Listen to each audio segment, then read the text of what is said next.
kids call me not mother's mother. Kasi I smother. Them daw. Pero, di ba, may kids mabait naman. Wala pa akong naririnig. May binugbog sila. Or may tattoo sila. You know, pero, di ba, may kids mabait naman. Wala pa akong naririnig. May binugbog sila. May binugbog sila. Ew! Ew! Ew! Pinatunayan ni Lisa Marcos na napakagarapal niya at palengkera ang pag-uugali. And then, they are claiming na they belong to elite society. Pero ang pag-uugali naman ay bastos.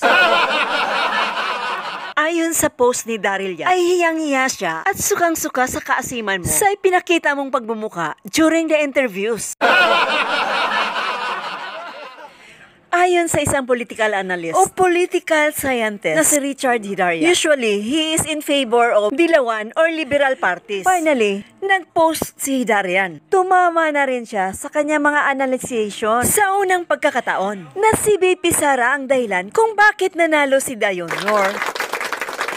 Abay, dapat lang. Dahil sayang naman ang pagiging political scientist mo kung bias ka o kulay dilaw ka lang.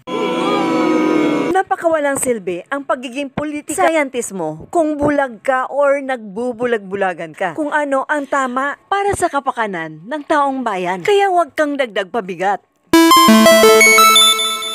Sa mga patutsada ni Lisa Marcos sa Bring It On ni Katunying ay tsak matatabla ng hiya sa kakapalan ng mukha si Lisa Marcos sa mga sagot at pahayag ni BP Sara sa kanyang mga patutsada o pambubuli niya. Dito natin masusukat kung sino sa kanila ang well-educated, well-versed, and most respectable.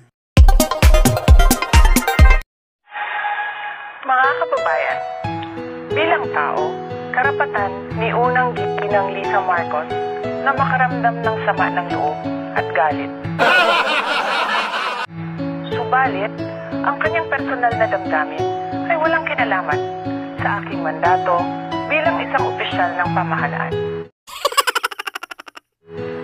Upang makausad tayo, iiwan na natin sa isang pribadong pag-uusap sa pagitan lamang namin ni Pangulong Bongbong Marcos Jr. ang mga susunod na hakbang.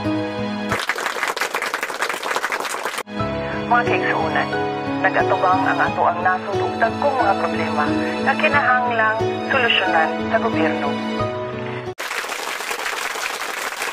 Dapat ay nakatutok tayo sa pagtugon sa mga suliraning hinaharap ng ating bansa. Patuloy ang pagtaas ng presyo ng pagkain at iba pang mga bilihin. At ito ay mas nagpapahirap pa sa dinaranas na gutom o kawalan ng sapat na pagkain ng mahihirap nating kababayan. Nagbabadya rin ang kakulangan ng supply ng tubig at kuryente habang talamak na naman ang ipinagbabawal na droga. Samantala, hindi pa rin natatapos ang banta ng kriminalidad, terorismo at insurhensiya sa ating bansa. Kini ang mga butang na angay natong hatagan o pagtagad. Unahin natin ang Pilipinas. Ano na, Lisa Marcos? Hindi ka ba natablan ng hiya? Instead of nation building, ayon sa mga pahayag mo, ay mas inuna mo pa ang makipagmaritisan kay Katunying. Na wala namang sense dahil hindi ka naman inaway ni BP Sara o binabato ng mga maanghang na salita. Ang kasalanan ni Pedro ay hindi kasalanan ni Juan. Stop blaming Sara. Diretsahin mo si PRRD. Tignan ko lang kung hindi magurgor yung kaartihan mo. Baka pag napuno na si BP Sara ay isang suntok ka lang nun. O baka naman nagsiselos ka kay BP Sara dahil kitang-kita mo sa dalawang mata mo kung gaano ka-sweet si bungit kay BP Sara.